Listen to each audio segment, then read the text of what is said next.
Confident the Nancy Guthrie case will be solved. This comes 1 month after Guthrie was last seen. 12 News journalist Jade Cunningham has more on what he says about this investigation. And there were some other developments as well, Jade, today. People hoping this case will have a resolution, including the Guthrie family and Sheriff Nano saying he is confident that again would happen. Now, today, for the first time, we saw Savannah and her sister Annie outside their mom's home. And this is video from News Nation showing an emotional moment as the two, along with Savannah's brother-in-law, were seen carrying yellow flowers down Guthrie's driveway. They were walking arm in arm, taking a moment to look at the memorial that's just been growing near Guthrie's mailbox. People have been leaving letters, yellow flowers, and other items in honor of Nancy Guthrie with the hopes that she'd soon be found. And they too left their flowers before embracing each other. The room suddenly fell silent. Every reporter inside that building froze for a moment because the man sitting at that table, the same man who had refused to say a single word for weeks, finally leaned toward the microphone and spoke. For words. And no one in that room was ready for them. I was there that night. Camera flashes exploded across the room. Pens slipped from reporters' hands. Someone near the back actually gasped out loud. For weeks, this man had stayed completely silent. He hid behind his lawyers, refused every interview, and ignored every question investigators tried to ask. Not once did he cooperate. Instead, he invoked the Fifth Amendment and disappeared into silence while an 84-year-old grandmother, the very woman he was supposed to protect, vanished from her own home. And now suddenly he was speaking. But what happened next is the part nobody expected. Right after saying those 4 words, just as the room erupted with questions and chaos, he leaned closer to the microphone again and quietly added something else. 3 more words. Words that instantly froze the entire room. She wasn't alone. Wait, what? If Nancy wasn't alone that night, then who else was inside that house? Because up until that moment, everyone believed this was a simple story. 1 man and 1 missing woman. But those 3 words changed everything. Suddenly, the entire case cracked open. And what investigators uncovered afterward? The evidence buried deep in the desert, the audio recordings recovered from inside the house, and the identity of the second person involved is something you probably won't see coming. So stay with me because this story is far from over. Before we talk about suspects, evidence, or what police eventually discovered in the desert, you need to understand who Nancy Guthrie really was. Nancy was 84 years old, not just a name in a headline, not just another missing person case. She was someone's mother, someone's grandmother. She was the kind of woman who baked cookies for her grandchildren and arrived early to church every single Sunday without fail. For years, she worked as a university administrator, building a career through dedication and discipline. She raised 5 children, built a life with her husband, and when he eventually passed away, Nancy kept moving forward, because that's the kind of person she was. Strong, quiet, steady. She did have a pacemaker. Her heart needed a little help keeping rhythm, but her spirit never needed help from anyone. Nancy lived in Tucson, Arizona, in a quiet, tidy neighborhood. The kind of place where people knew their routines and neighbors waved when they passed each other outside. Everything about her life followed a rhythm. Until February 1st, 2026. That night, the light inside Nancy's home went dark. And so did everything else. The day itself had started normally. Nothing unusual. Nothing alarming. But by the time the sun set over Tucson, something inside that house had changed. Something that would alter her family's life forever. At 7:12 that evening, a food delivery arrived at Nancy's front door. 2 meals. Not 1. 2. That detail might sound small, but it matters far more than it seems. The order had been placed through her son-in-law's account, Tommaso Cyan, and he was already there. Neighbors later told investigators they saw Tommaso's car parked in the driveway around 6:30 that evening. Phone location data would later confirm the same thing. He was inside the house. And that dinner order wasn't random. It was planned.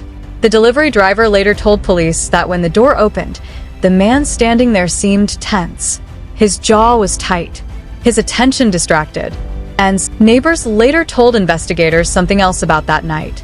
Around 8:45 p.m., Nancy's small dog had been barking loudly. Then suddenly, it stopped. Not slowly, not gradually. It stopped almost instantly, as if someone the dog recognized had quietly told it to calm down. That small detail might not seem important at first, but detectives kept returning to it again and again. Then there was the garage door. Days before Nancy disappeared, the garage door had been lowered to a very specific position. Not fully closed, just low enough to partially block the driveway security camera. The angle was strange.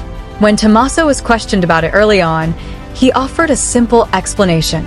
He said the door had been lowered to block sunlight from shining directly into the garage. But investigators struggled to accept that explanation, because later, when several security cameras around the property were found damaged, it became clear that whoever destroyed them already knew exactly where each camera was located. They had already thought about visibility. They had already considered what could and could not be seen. And there was something else.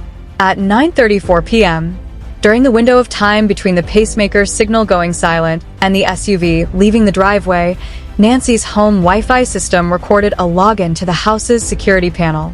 The correct password was entered. Moments later, the cameras were disabled remotely before being physically damaged. Whoever did that clearly knew the system. They knew the password. And Nancy wasn't the kind of person who casually shared passwords with people. When police first started asking questions, Tommaso did something that quickly caught the attention of the entire country. He hired a lawyer. Then he said absolutely nothing. No interviews, no statements, no responses to reporters. He declined every request and refused to cooperate with investigators. Instead, he invoked his Fifth Amendment right to remain silent and stayed behind that wall of silence for weeks. Now, some people argue that's simply smart legal advice. You never speak to police without a lawyer. It's your right. But here's where the situation started to feel different. Savannah Guthrie, Nancy's daughter, and one of the most recognizable faces on American television, stood in front of cameras with tears in her eyes, begging for her mother to come home. The family made emotional public appeals. They offered a $100,000 reward. Savannah's siblings spoke out. They organized searches. They pushed investigators for answers. They did everything families normally do when someone they love disappears. And Tommaso? Nothing. Not one public message of support. Not one appearance beside the family during a search. Not a single statement asking for Nancy's safe return. A man who lived just 15 minutes away from where this woman vanished said absolutely nothing. One Tucson resident summed up what many people were beginning to feel during a local interview. "My gut tells me it's the son-in-law. You haven't seen him. You haven't heard from him. He's completely silent. That feels very suspicious." And that suspicion was spreading across the country. Soon after, the FBI joined the investigation. Search warrants were approved. Investigators began pulling phone records, computers, financial documents, and location data. A masked individual appeared briefly on nearby security footage. At the same time, several ransom notes began circulating online, but police quickly warned that those were likely scams trying to exploit the situation. And still, Tommaso remained silent. Until that morning, until the press conference, until those 4 words, "I was there that day." Cameras clicked constantly like tiny mechanical hammers. Bright studio lights were pointed toward one man seated behind a long wooden table. His hands were folded calmly in front of him while his attorney sat close at his side. The room was quiet in a way rooms rarely are anymore. A reporter cleared her throat. "Mr. Kyan, do you have anything to say about Nancy Guthrie's disappearance?" Tommaso slowly lifted his head. He looked exhausted. The skin beneath his eyes was dark and tired. Then he leaned toward the microphone. "Yes," he said quietly. I do have something to say." More flashes burst across the room. Pens began moving quickly across notebooks. The atmosphere inside that room suddenly felt heavy. "For weeks," he began, "people have believed that I hurt Nancy." He paused. "And I was there that night." Gasps. Real gasps from real people inside that room. "I did go back to the house." The murmurs grew louder. Then he continued speaking. He admitted there had been an argument. He admitted Nancy had told him she planned to make major changes to her will, and changes to the power of attorney that would remove the financial authority he had over her affairs. He said he returned to the house that night to talk, to explain, to fix things. He insisted he never went there intending to harm her. And then he said the words that changed everything. She wasn't alone. The room froze again, because now this was no longer a story about one man and a missing grandmother. Now there was another person involved. 3 weeks before Tommaso finally spoke publicly, investigators had quietly received a full medical data report from Nancy's cardiologist. And what that report revealed sent chills through every detective working the case. At 8:42 p.m., Nancy's pacemaker recorded a sudden and severe change in heart rhythm. At 8:47 p.m., the device detected abrupt physical movement. At 8:52 p.m., it recorded what doctors described as acute cardiac distress. Her heart was in crisis. Then at 9:03 p.m., the signal stopped completely. Not because the battery died, not because the device malfunctioned. The signal ended because the pacemaker had been physically removed from her body. And here's something most people don't realize about pacemakers. Removing one is not simple. It doesn't happen accidentally. And it's certainly not something you do to help someone in medical distress. Removing a pacemaker requires deliberate physical force. It requires a conscious decision. Doctors who reviewed the timeline were clear about one thing. If someone truly wanted to help Nancy at 8:52 p.m., when her heart entered crisis, the obvious and only logical action would have been to call 911.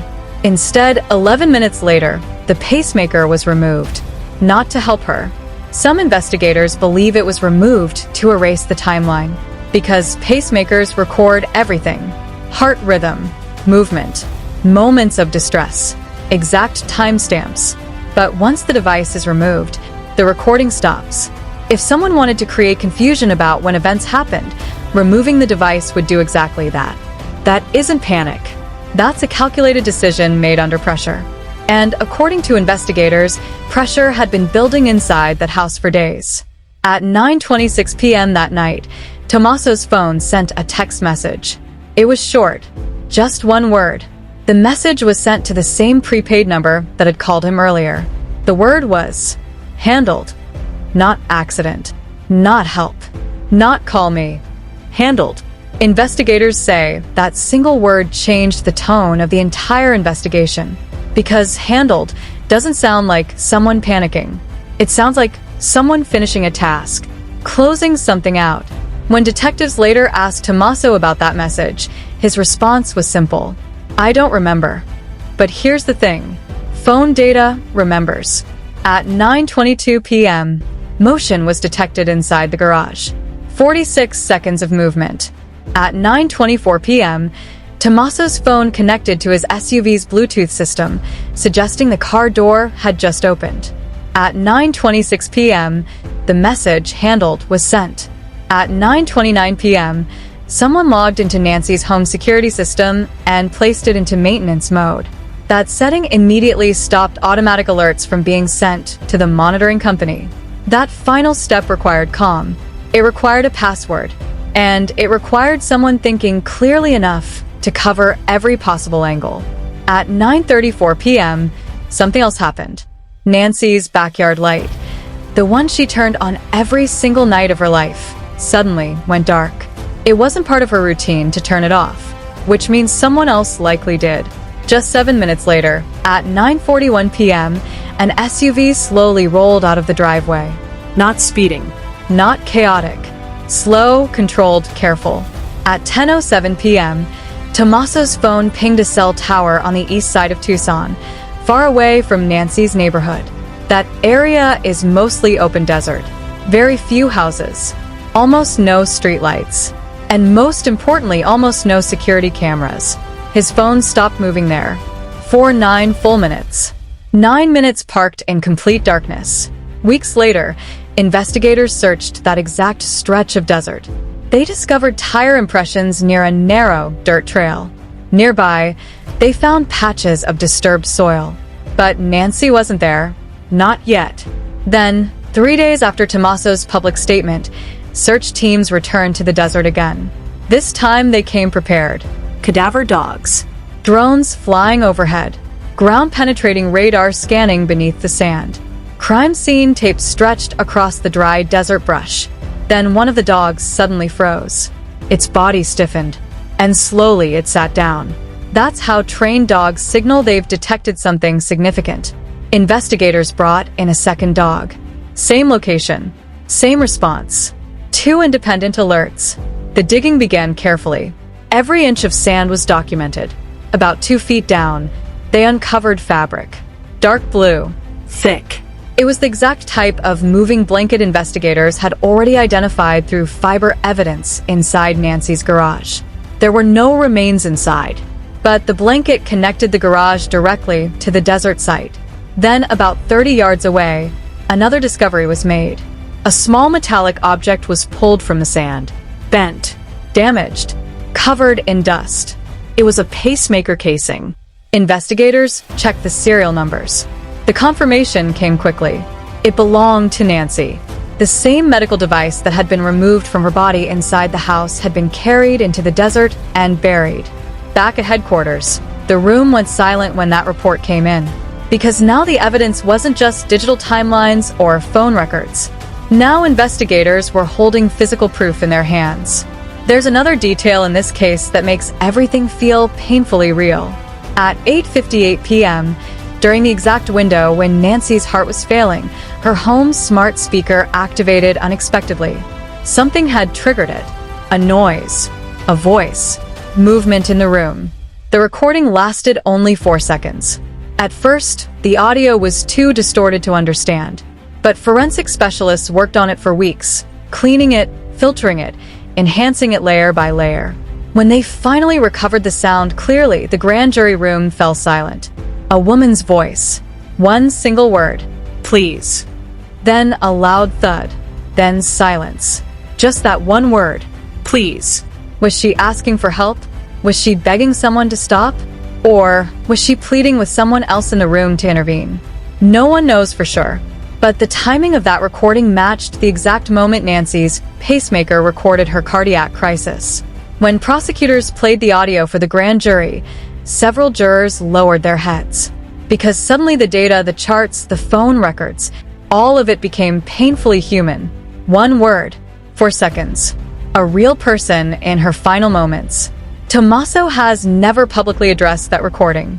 His lawyer argued the word could mean anything, but investigators say the timing means everything.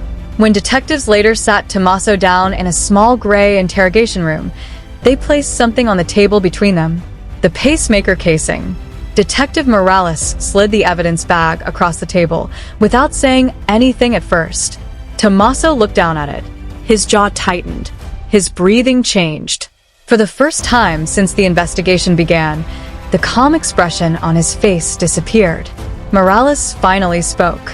"We found this in the desert." Silence filled the room.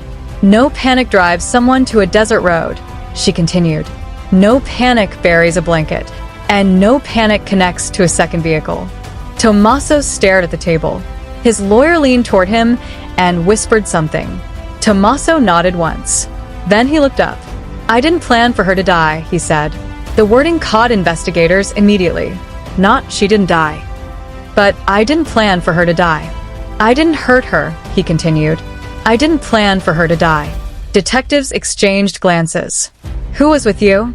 Morales asked. A long pause. Finally, Tommaso spoke again. "There was someone else." His lawyer tried to interrupt, but Tommaso kept talking. He claimed that during the argument Nancy fell and hit her head. He said she was still breathing at that moment. Instead of calling 911, he admitted he called someone he trusted, a business associate who owed him a favor. That man arrived later. According to Tommaso, the associate suggested something disturbing. Destroy the cameras, remove the pacemaker, stage the scene, make it look like a break-in. Together, Tommaso said they moved Nancy. But there's one part of his statement that investigators say is deeply chilling. Tommaso claimed Nancy stopped breathing in the garage. Not in the hallway where the argument happened. Not in the kitchen. In the garage.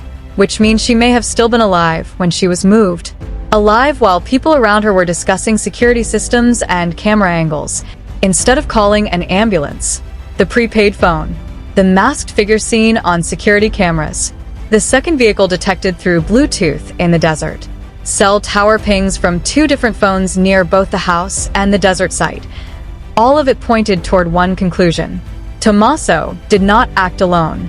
Investigators tracked down the store where the prepaid phone had been purchased. Security footage showed a person wearing a baseball cap and sunglasses, paying in cash. No ID. The person appeared slightly taller than Tommaso, slim, moving quickly. Could this be the same masked figure seen near Nancy's home? Possibly.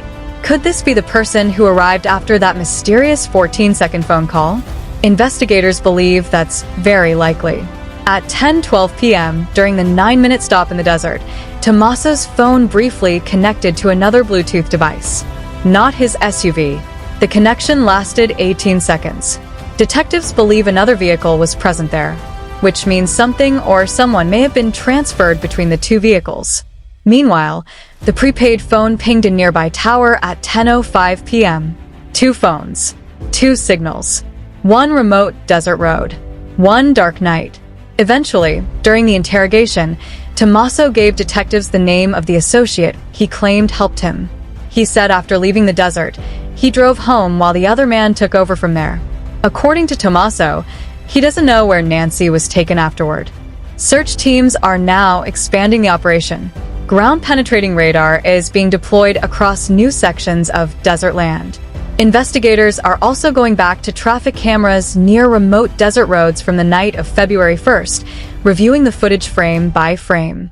They're looking for anything, any vehicle, any unusual movement, any clue that might have been missed the first time. But the digital trail doesn't stop with phones and cameras. Financial records have also started telling their own story. In the weeks before Nancy disappeared, there had been unusual activity in her accounts. Investigators discovered that Tommaso had been moving money. At first, the transfers were small. Then they began getting larger. Nancy noticed, and she started asking questions. Detectives now believe those questions may have been the spark that ignited everything. Because just 2 days later, Nancy had an appointment scheduled with her attorney. February 3rd. That meeting could have changed everything. Her will was about to be updated. The power of attorney she had given Tommaso was about to be reduced. The financial control he held over her life was about to disappear. And history shows something investigators know all too well. When people feel like they are losing control, they sometimes make desperate decisions. But there is something important that needs to be said clearly here. Nancy Guthrie is not just a case file. She is not a statistic. And she is not a mystery meant only for headlines. Nancy Guthrie is an 84-year-old grandmother. A woman who left a voicemail saying she felt uncomfortable. A woman whose final recorded word was please. A woman who baked cookies for her grandchildren. Who went to church. Who trusted the people around her. She deserves answers. Her family deserves closure. And every single piece of evidence, every phone ping, every fiber of fabric, every grain of desert sand, and every second of that 4-second audio recording moves investigators one step closer to the truth. Right now, the case is moving toward prosecution. The grand jury continues hearing testimony. The second suspect is still under active investigation, and the desert searches have not stopped. Tommaso finally broke his silence, but investigators believe he did not tell the whole story. Not yet. Because there is still one person out there who knows exactly what happened between 9:15 and 9:41 that night. One person who knows where Nancy is. One person who has been living with that knowledge in silence. Watching the news. Watching the investigation close in. Watching the timeline tighten around them. But silence has a way of breaking. It already cracked once. And when it cracks again, the full truth may finally come out. If you have any information about the disappearance of Nancy Guthrie, authorities urge you to contact the Tucson Police Department or submit an anonymous tip through their official website. You can remain completely anonymous. And if this story made you pause, if it reminded you to check in on an elderly parent, a grandparent, or even a neighbor, Share it, because awareness matters. It really does. And if you want to stay updated as new developments unfold, make sure you subscribe and stay here with us, because this case is still moving. More updates are coming, and Nancy Guthrie deserves for all of us to keep paying attention.